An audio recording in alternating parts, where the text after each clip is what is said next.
Hi everybody. The topic of today's lecture is surface area and surface integrals. Well, let's get started.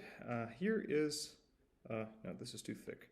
So here I'm going to draw a surface for you, and then we can start talking about it. So let's say we're interested in that peanut shape as we always are. This is my generic surface, and I'll call it S.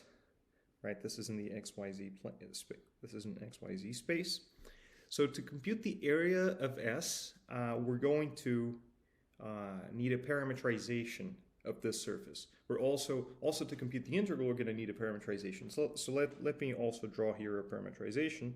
So we're going to be describing points in our surface just using two numbers, u and v. Here's the UV plane, and then for each point in the UV plane, so for each point in the UV plane, the parameterization is going to give me a point XYZ in the surface, right? So we have this function R. It takes two inputs, u and v, and outputs three numbers, the x, y, and z coordinates of the corresponding point. Oops, I missed the y here. The corresponding point in the surface.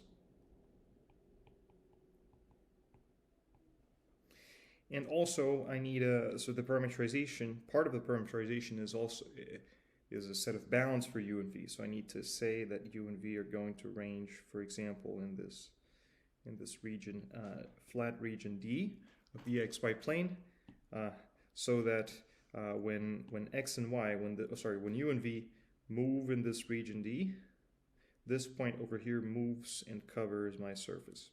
So that's a brief recap of what a parameterization is. All right. So now I want to compute the area of my surface S. Here's how I'm going to do it. I'm going to set it up, so express the area in S as a double integral over D. Okay, so here's what I'll be integrating. So I'm going to break D into little pieces like this. And then I will look at the corresponding, so this little piece of D corresponds to a little piece of S. Let me draw that little piece of S right here. It's going to be, so this rectangle is going to become something like a curved parallelogram in S. And I want to say that, so relate the area in this little piece with the area in this big piece. That's something we're going to need to be able to compute. So I want to say this area over here is a number times this other area, right? And then that number will depend on this point. So as a result, I'm going to, therefore in that point, and as a result, I'm going to get a function here, which tells me how much I have to rescale area to get area in D to get area in S, and then I'll integrate that function with respect multiplied by du dv to get the area of S. Okay, so let's do that. Let's figure out. Let's investigate what the area on this side. So here's the area on the surface. Let's see how it relates to area on this plane. What's the relationship between delta S and delta A? So for that, let's zoom in. Right. So here's the UV plane.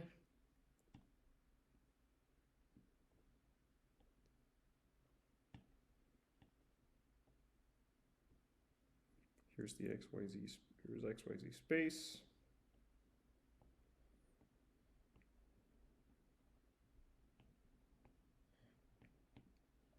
On the UV plane, we have a rectangle. On XYZ space, we have a curved rectangle, if that makes sense.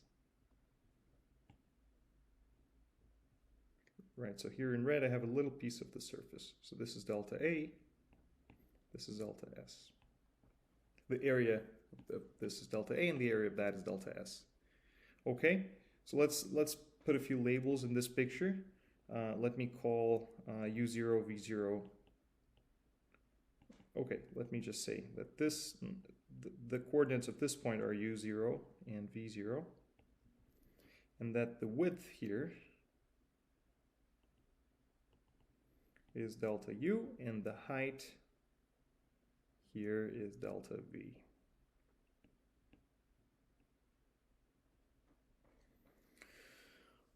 Okay, and so for example, this point over here, the point in the bottom left corner, that's r of u0, v0. Here are a few other things we'll need. So we're also going to, so to figure out, so we've done this derivation, a very similar derivation in the past, and here's something that we did when we were looking at the similar situation. I wanted to understand the area of this curved parallelogram, a small curved parallelogram, and what I did was I just looked at these two edges that map from the bottom left to this point over here, which is the point corresponding to this guy. And there's, I don't know, in green, there's this point which matches that other point. All right. Let me move this picture to the left and write all of this down. Move this to a different page.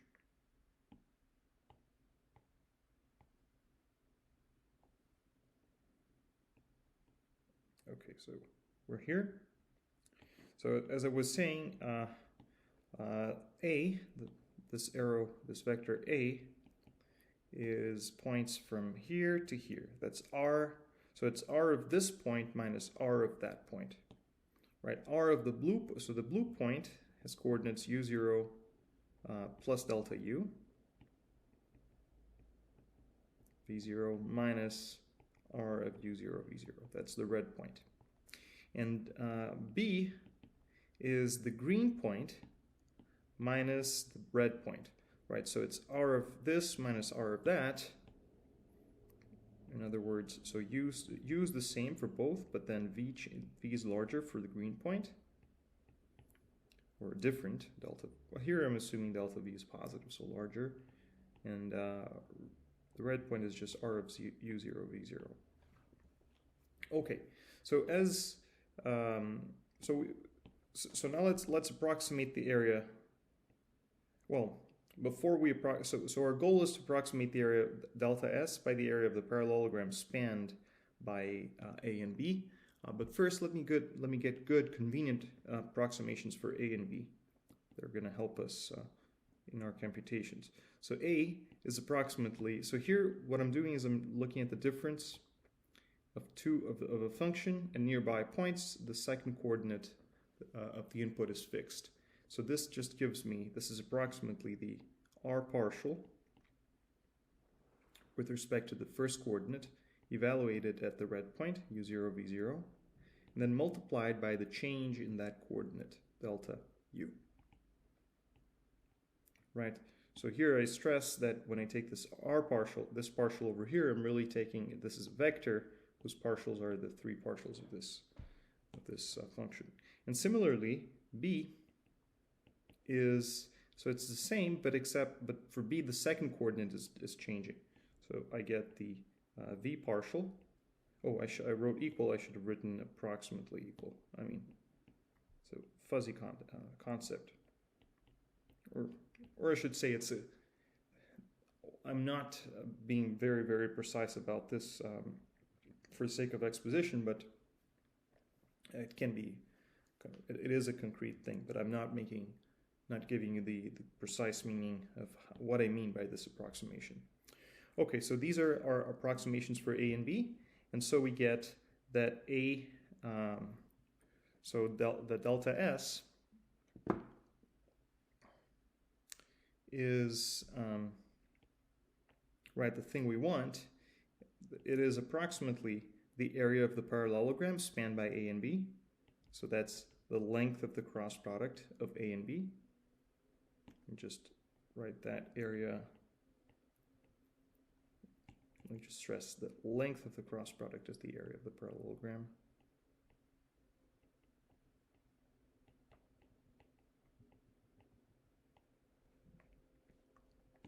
And if we do the cross product of these two vectors, so here we have the u partial cross the r partial. Okay, so A is the u partial times delta u, and V is the r, and B is the u v partial times delta v. Let me just bring these two scalars out of the length of the cross product. So this is approximately the length of r sub u cross r sub v times du dv. So this is the key, this is what we were looking for. An expression, I wrote du dv, I should have written delta u delta v.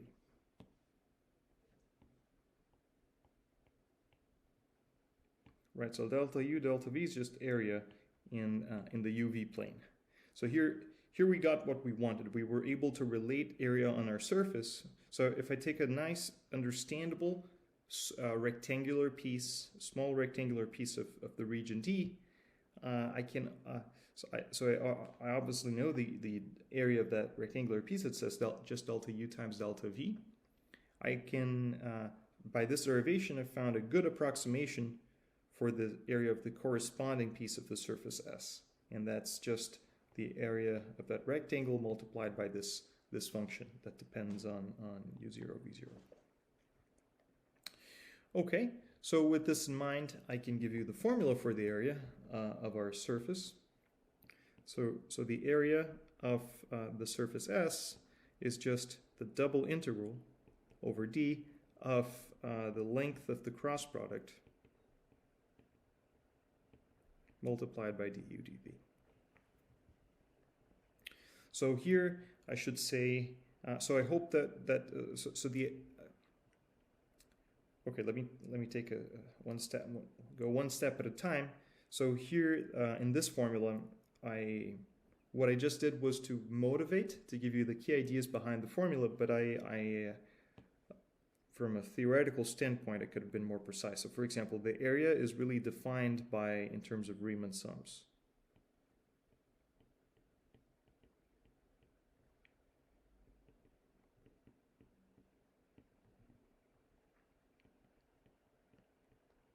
Right, so we're to really get a good definition of area, we have to talk about how to break up the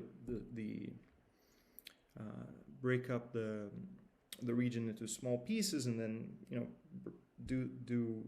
play that whole game. Right, what does it mean? So what is the area? So everybody agrees on what is the area of a rectangle, or what is the area of a triangle, as long as you can decompose a triangle into finitely many pieces and reorder them and compare them to rectangles. I mean, you can make sense of the area of a rectangle. But then once you get to curved surfaces, it becomes a little bit unclear what area means. So here I'm just saying that there is a notion, and that you have to we define that notion using Riemann sums. But so in any case, by approximation, we define that notion by approximating the region by flat shapes. So here what you see on the right is not a definition of the area, but a formula that you can use to compute this object, this number.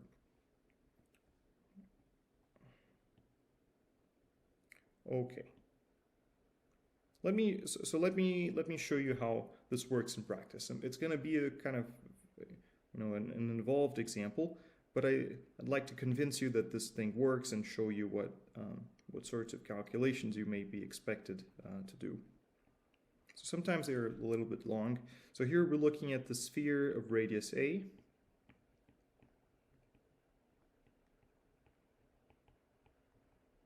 So A is a number, not an article in the language. Around the origin, and we want to know the area of this sphere. So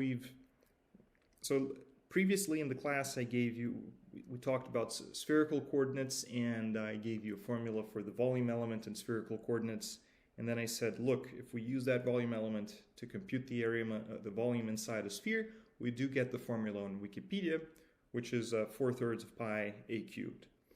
Here I want to do the same thing to help build our confidence, build your confidence in the formula I just put in the green box. So I want to recover the formula for the area of a sphere that you find on Wikipedia using this. So, okay, so for that we need a parameterization of our sphere. So we talked a little bit about how we can parameterize a sphere in the past. So rho, phi, and theta. So rho is just a. The radius distance from the origin is always a in a sphere. And so the parameterization looks like, okay, so the x coordinate, the x and y are the hard ones. Let me remember the z. So z is just a cosine phi. And phi, so x and y are a sine phi, that's r on the sphere, the distance from the z-axis multiplied by the cosine of theta, and y is a sine phi multiplied by the sine of theta. And for this parameterization, if I want to cover the whole sphere, I have to say that theta ranges between 0 and 2 pi, and phi ranges between 0 and pi. Okay, that's our parameterization. So phi and theta are ranging in a rectangle, and then r of phi theta is just covering up the sphere of radius a. Okay, so we're going to need, let me just bring this thing over here. So to compute the area, we're absolutely going to need this cross product over here. So let's compute it in this case. So r sub phi cross r sub theta, right? In this case, so the names of the variables, the names are not important. But here we have a first and a second variable, phi and theta. So let's, here, a quick observation, which one you treat as the first, and which one you treat as the second, that's not important for the for what we're doing now. So in the future we'll have to pay attention to a sign, but for now that sign will go away. So the point is that if I swap these two vectors before computing the cross product, I'll get a minus sign. But when I compute this length, the minus sign disappears. So it doesn't matter which one I call phi, which one I put first, and which one I put in second. Which one goes where v was before, and which one goes where u was before. Okay, so let's compute this cross product. So this is, let me just note, first component, second, and third component. So the cross product here is components I, j, k, and then second, here we'll put this vector, that's dx d phi, dy d phi, dz d phi, and dx d theta, dy d theta, and dz d theta. Okay, let's compute this. I'm going to give myself some room. Nice big matrix. We're taking the determinant. Okay, so the partial of x with respect to phi is just minus a cosine phi cosine theta. The partial, oh god, this is a lot of space. Okay, the partial of y with respect to phi. Oh, did I get this right? So actually, no, I put a minus sign where there was none. The derivative of sine is cosine. The derivative of cosine is minus sine. Okay, the derivative of y with respect to phi is a cosine phi sine theta. And the derivative of k with respect to phi, that's minus a sine phi. Now, let's look at the third row. That's the derivatives of r with respect to theta. Those are minus a sine phi sine theta, minus, and then a sine phi. Derivative of sine is cosine theta. And then finally, the derivative of z with respect to theta is 0. Okay, so we get I times this, which just gives me a squared sine squared phi cosine theta plus j times, and then for j, I do the determinant backwards. So this times this minus this times that. Right, so we do this. So these two minus signs cancel. I'm left with a squared sine squared phi multiplied by sine theta. And then finally, the k component of the cross product is just this determinant. First part is a squared sine cosine. Okay, so that's a lot of work. A squared cosine squared. Sorry, sine theta, sine phi cosine phi. Then here I'll multiply by cosine squared theta plus. Now going back, I get a squared. The minus sign becomes, I said a plus, but here actually it was a minus. But then there's this other minus over here. I get a plus. It becomes a plus. I get the same thing as before, a squared sine phi cosine phi multiplied by sine squared theta. The sine squared theta just... So the same thing as before, but then I have a sine theta. So this simplifies a little bit already. We're happy. We get a 1 over here. Okay, so now let's think about the length of this thing squared. Let me just say that the length of this cross product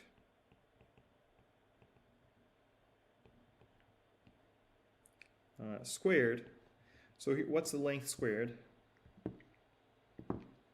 It's just this number squared plus this, well, function. This squared plus that squared plus that squared. Right? This part I can forget. So just this plus this plus this. So when I add these squares, I'm going to get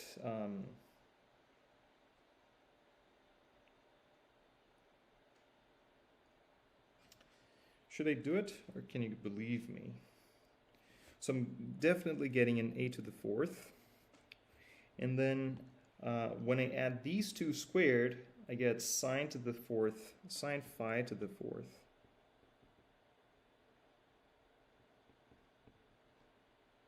And then multiplied by cosine squared plus sine squared, that's 1.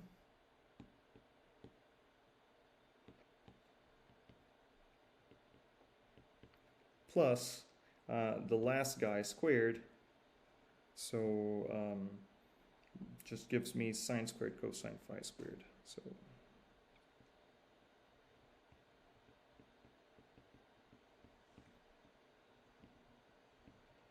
okay, so here I have sine squared. So if I bring everything out, I get a to the fourth times sine squared phi times, and then another sine squared plus this cosine squared.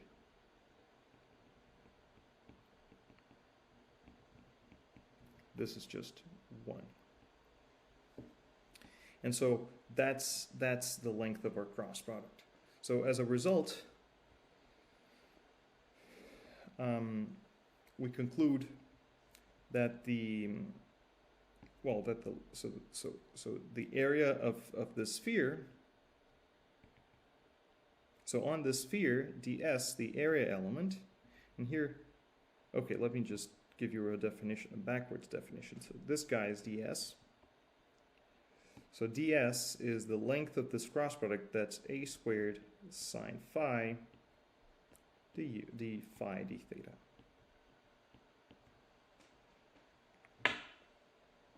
Let me observe one thing. So here, when I took the square root of both sides, this is I didn't have to introduce a modulus because sine phi. So for phi between 0 and pi, which is our so phi in the upper half plane, for angles in the upper half plane, the sign is positive, and And so I don't need to write down the absolute value sign. Okay, so the area of the sphere is the double integral where theta goes from 0 to 2 pi, and then phi goes from 0 to pi, right? These are our bounds for, so this is the double integral over this rectangle in the phi theta plane, and then we multiply, we integrate the function, so r sub phi cross r sub theta d phi d theta. Just using the formula from last time, this is of course just a squared sine phi.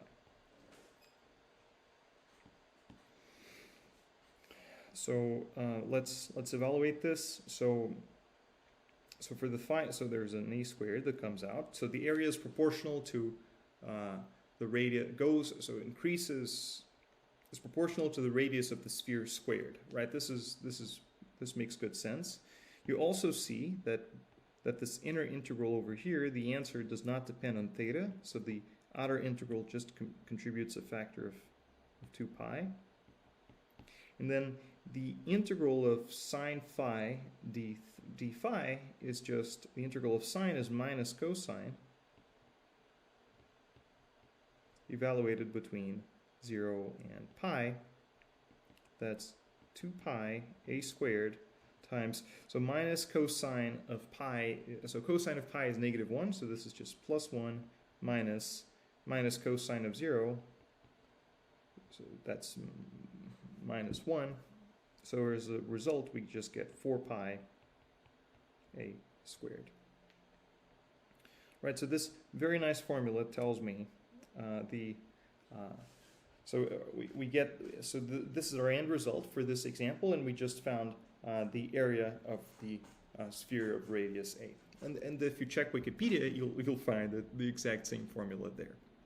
Okay, so it's good when we take a deep theoretical dive and we derive a formula like the one in green. It's always good to check it against some known examples, and this is what we just did to make sure you get the right answer.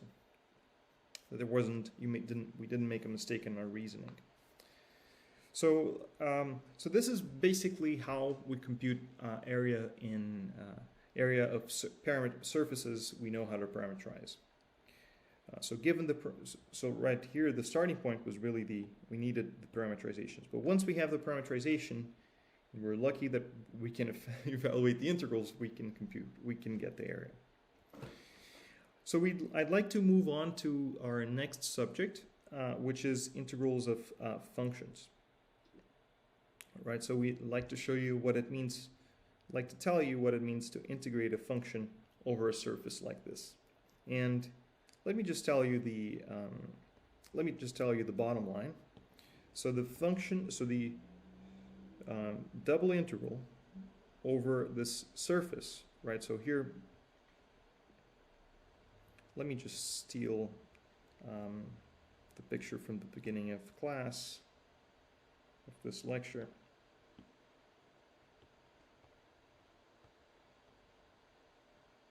This can go away for now. Oh God, it doesn't go away. Okay, so let's say we're in the same situation as before, where we have a parameterization of a surface. Let's look. So we're going to. Let me just tell you what the integral of a function over this surface S is. It's a triple integral with respect to ds.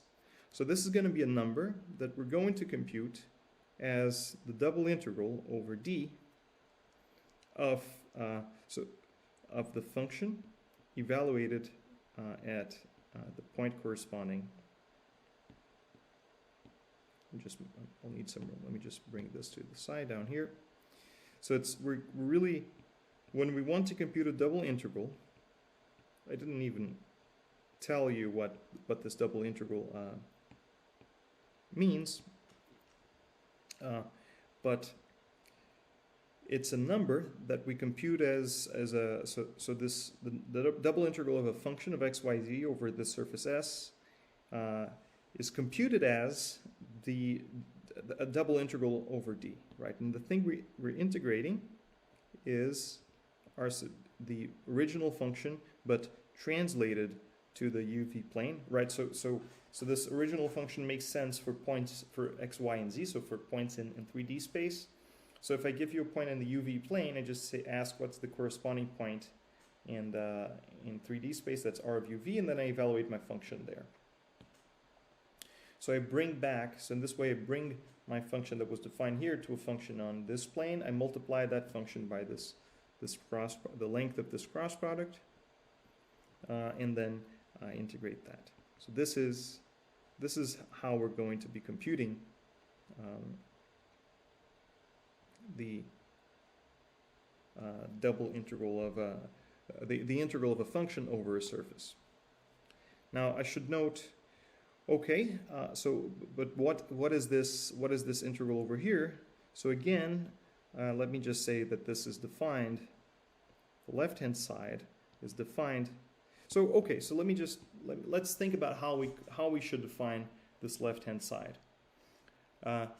So what meaning should we give to this expression? So what's our starting point? What's our definition? So one approach you could take would be to say, okay, so on the right there's a number I already understand, right? It's just an integral of a function multiplied by another function with respect to du dv. That's fine.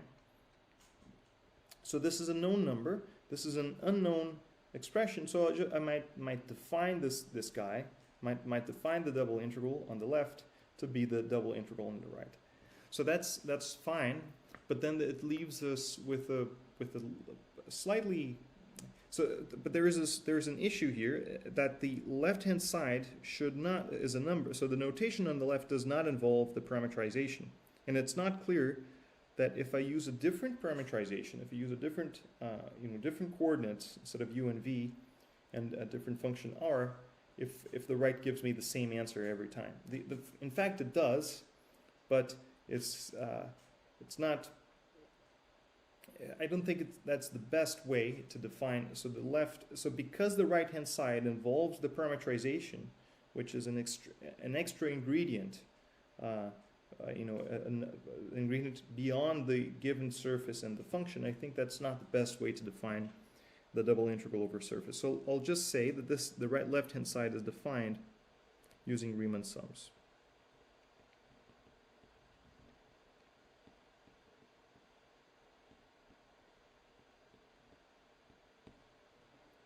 Right. So this time around, so this means that the surface.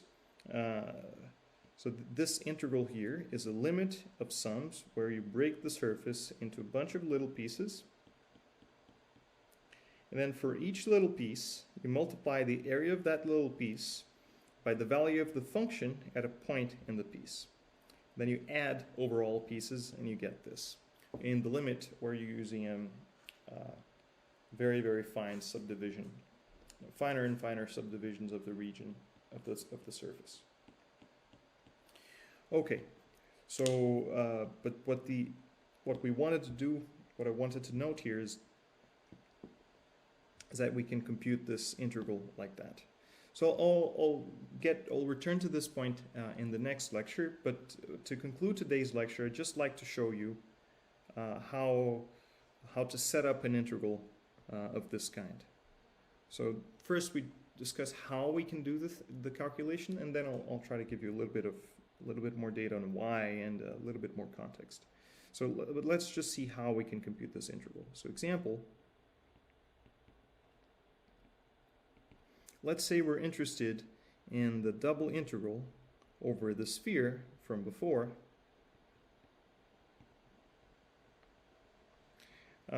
of x squared with respect to ds. Okay, so how do we set this up? Well, I'm going to set it up as a double integral in the region D of the plane where my parameters live. So here the parameters are phi and theta. So and D is a rectangle. So theta goes from 0 to 2 pi, and phi goes from 0 to pi. And then I'm integrating the function x squared. Okay, so what's x on my surface, on my sphere? So here's the parameterization. X on the sphere is given by this, a sine phi cosine theta. So that's a sine phi cosine theta squared, right? This first part is x squared, the function, and then multiplied by the length of the cross product. So ds is the length of the cross product. So r sub length of r sub phi cross r sub theta d phi d theta. Now the length, this cross product we worked out is just a squared sine phi. And so the integral we're looking at is, okay, so what's this giving me? So I see here there is an a squared, another a squared over here, so we get a to the fourth power, and then an integral of a product of functions, right? So there is a function of phi that's sine phi squared times this other sine that gives me sine cubed. So the integral of sine cubed